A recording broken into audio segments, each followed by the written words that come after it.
बिस्मिल्लाहिर्रहमानिर्रहीम। शुरू अल्लाह के नाम से जो बड़ा मेहरबान नहायत रहम करने वाला है। अस्सलामु अलैकुम वरहमतुल्लाहि वबरकातुहू। मोहतरम नाजरीन, हज़रत उमर फ़ारूक रज़ी अल्लाह तआला अन्हा के पास काब असरी तशरीफ़ फरमा थे।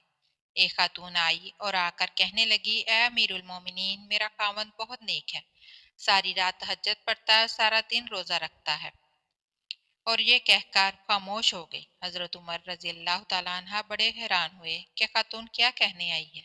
उसने फिर यही बात दोहराई कि मेरा खावंद बहुत नेक है, सारी रात तहज्जुद में गुजार देता है और सारा दिन रोजा रखता है। इस पर काब असरी रजी अल्लाह तआला अन्हा ने बोले, ए अमीरुल मोमिनीन रजी अल्लाह तआला अन्हा, इसने अपने खावंद की बड़े अच्छे अंदाज में शिकायत की है। अमीरुल मोमिनीन बोले, कैसे शिकायत की है? तो इस पर काब रज़ियल्लाहु ताला अन्हा बोले, ये औरत ये शिकायत करनी आई है कि जब उसका खावंद सारी रात तहज्जुद पढ़ता रहेगा और सारा दिन रोजा रखेगा तो फिर बीवी को वक्त कब देगा। ये औरत कहने आई है कि मेरा खावंद नेक तो है मगर मुझे वक्त नहीं देता। चुनाचे हजरत उमर रज़ियल्लाहु ताला अन्हा ने इसके खावंद को बुलाया तो उसने कहा, हाँ मैं मुजाहदा करता हूँ, ये करता हूँ, वो करता हूँ। हजरत उमर रज़ियल्लाहु ताला अन्हा ने हजरत काब रज़ियल्लाहु ताला अन्हा से कहा, क्या फैसला करें? तो हजरत काब रज़ियल्लाहु ताला अन्हा ने इस साहब से कहा कि देखो, तुम्हारे लिए जरूरी है कि तुम अपनी बीवी के साथ वक्त गुजारो, हंसी खुशी इसके साथ रहो और कम अज कम हर 3 दिन बाद अपनी बीवी के साथ हम बिस्तरी करो। जब वो मियाँ बीवी चले गए तो हजरत उमर रज़ियल्लाहु ताला अन्हा ने अबी बिन काब से पूछा कि आपने ये शर्त क्यों लगाई कि हर 3 दिन बाद बीवी से मिला करो। उन्होंने कहा, देखें, अल्लाह रब्बुल इज़्ज़त ने मर्द को ज्यादा से ज्यादा 4 शादियां की इजाजत दी है। चुनाचे अगर 4 शादियां भी किसी की हों तो 3 दिन बाद फिर बीवी का नंबर आता है। तो मैंने इससे कहा कि तुम ज्यादा से ज्यादा 3 दिन इबादत कर सकते हो। 3 दिन के बाद एक दिन रात तुम्हारी बीवी का हक है, तुम्हें गुजारना पड़ेगा। तो देखें नाजरीन, शरीयत इंसान को क्या खूबसूरत बातें बताती है। मोहतरम भाइयों और बहनों, रसूलुल्लाह सल्लल्लाहु अलैहि वसल्लम ने वजाहत से 3 माह कबल आखिरी हज फरमाया। इस मौका पर 9 जिलहज को मैदान अरफात में आप सल्लल्लाहु अलैहि वसल्लम ने 1 लाख मुसलमानों के सामने अपना आखिरी खुतबा दिया। ये इस्लामी तारीख में खुतबा हज्जतुल विदा की हैसियत से मशहूर हुआ। इस खुतबे की खासियत ये है कि इसमें नबी आखिरुल ज़मा सल्लल्लाहु अलैहि वसल्लम ने महज मुसलमानों को ही नहीं बल्कि पूरी इंसानियत को मुखातब किया। आप सल्लल्लाहु अलैहि वसल्लम ने अल्लाह की हम्दो सना बयान की और लोगों को नसीहत की और उन्हें समझाया।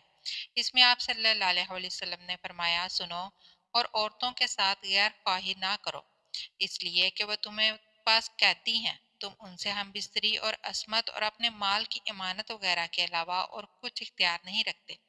और जब वो अपना फर्ज अदा करती हों तो फिर उनके साथ बदसलूकी का जवाज क्या है।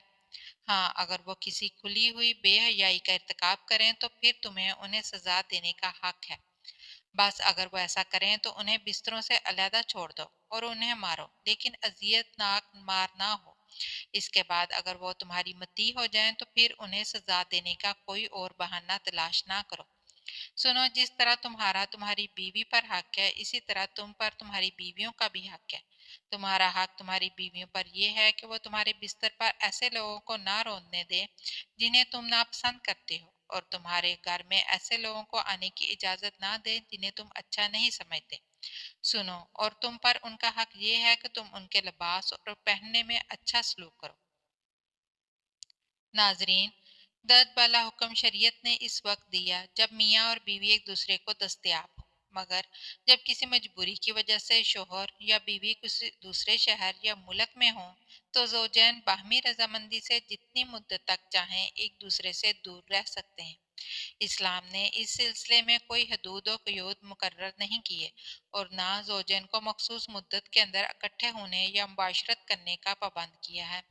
ज़ौजैन एक दूसरे से जितना अरसा भी दूर रहें, इससे इनके रिश्ते इज़्वाज पर कोई फ़र्क नहीं पड़ता। शोहर अपनी बीवी की रजामंदी से और बीवी अपनी शोहर की रजामंदी से जितना अरसा चाहे दूर रह सकते हैं।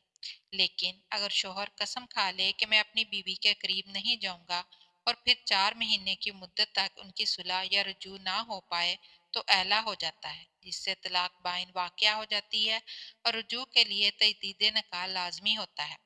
अहला से ही इस्तदलाल करते हुए फुका ने फरमाया है कि शोहर अपनी बीवी की मर्जी के बगैर ज्यादा से ज्यादा 4 माह की मुद्दत तक उससे दूर रह सकता है। कुरान मजीद में अल्लाह ताला का इरशाद है, और उन लोगों के लिए जो अपनी बीवियों के करीब ना जाने की कसम खा लें, 4 माह की मोहलत है। बस अगर वो इस मुद्दत में रुजू कर लें तो बेशक अल्लाह बड़ा बख्शने वाला मेहरबान है, और अगर उन्होंने तलाक का पुख्ता इरादा कर लिया हो तो बेशक अल्लाह खूब सुनने वाला जानने वाला है। दर्द बलायत से वाज़ह हुआ कि शोहर के लिए जायज़ नहीं कि 4 माह से ज़ायद मुद्दत तक बीवी के हकूक़ के ज़ौजियत की अदायगी में ताख़ीर करें।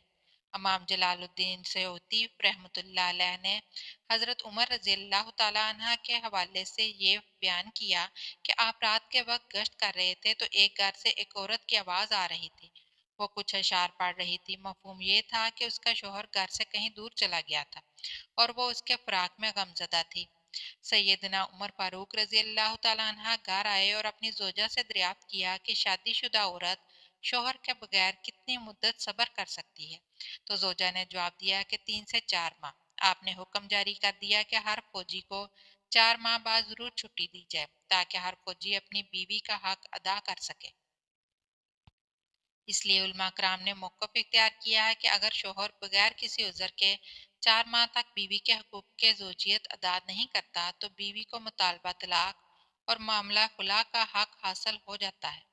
मुलाजमत या रोज़गार के सिलसिले में या किसी भी दूसरी घर से अहले खाना से दूर रहाइश पजीर अफराद जिनके लिए अहले खाना को अपने साथ रखना मुमकिन नहीं, उनके लिए लाजम है कि वो 4 माह की मुद्दत में अहले खाना के पास आ जाएं। अगर ऐसा मुमकिन ना हो तो फरीक सानी की रजामंदी, ज़ौजैन के फितने में पड़ने के अंदेशों और औलाद की तालीम व तरबियत के मतलब ज़रूरी इक़दाम को यकीनी बनाएं। मोहतरम नाजरीन, रसूलुल्लाह सल्लल्लाहु अलैहि वसल्लम ने अपने चचा अब्बास रज़ी अल्लाह तआला अन्हा से फरमाया, ऐ चचा, क्या मैं आपके साथ सुलह रहमी ना करूं? क्या मैं आपको नफ़ा ना पहुंचाऊं? वो बोले, क्यों नहीं? तो अल्लाह के रसूल सल्लल्लाहु अलैहि वसल्लम ने फरमाया, आप 4 रकात नमाज पढ़ें और हर रकात में सूरह फातिहा और कोई सूरत पढ़ी। जब किरत पूरी हो जाए तो अल्लाह अकबर, अल्हम्दुलिल्लाह, सुबहान अल्लाह, ला इलाहा इल्लल्लाह 15 मरतबा रुकू करने से पहले पढ़ें। फिर रुकू में जाएं तो 10 मरतबा यही कलमात रुकू में कहें। फिर अपना सर उठाएं और यही कलमात 10 मरतबा रुकू से खड़े होकर कहें। सजदे में जाएं तो यही कलमात 10 मरतबा कहें। फिर सर उठाएं तो 10 मरतबा यही कलमात कहें। फिर दूसरे सजदे में जाएं तो 10 मरतबा यही कलमात कहें। फिर सजदे से अपना सर उठाएं तो खड़े होने से पहले 10 मरतबा यही कलमात कहें। इसी तरह हर रकात में कहें। ये कुल 75 कलमात हैं और हर 4 रकातों में 300 कलमात हुए। तो अगर आपके गुनाह बहुत ज्यादा रेत के जर्रों के बराबर भी होंगे तो अल्लाह ताला उन्हें माफ फरमा देगा। उन्होंने अर्ज किया, अल्लाह के रसूल, रोजाना ये कलमात कहने की कुदरत किस में है? नबी करीम सल्लल्लाहु अलैहि वसल्लम ने फरमाया, आप ये कलमा रोजाना नहीं कह सकते तो हर जुम्मे को कहें, और अगर हर जुम्मे को भी नहीं कह सकते तो हर माह में कहें। वो बराबर यही बात कहते रहे, यहाँ तक कि नबी करीम सल्लल्लाहु अलैहि वसल्लम ने फरमाया कि 1 साल में आप इसे कह लें। अल्लाह पाक हमें दीन की समझ नसीब फरमाया और इस पर मनो अमल की तौफीक अता फरमाए। नाजरीन, मजीद अच्छी वीडियोस देखने के लिए हमारे चैनल को सब्सक्राइब करना मत भूलिएगा। शुक्रिया।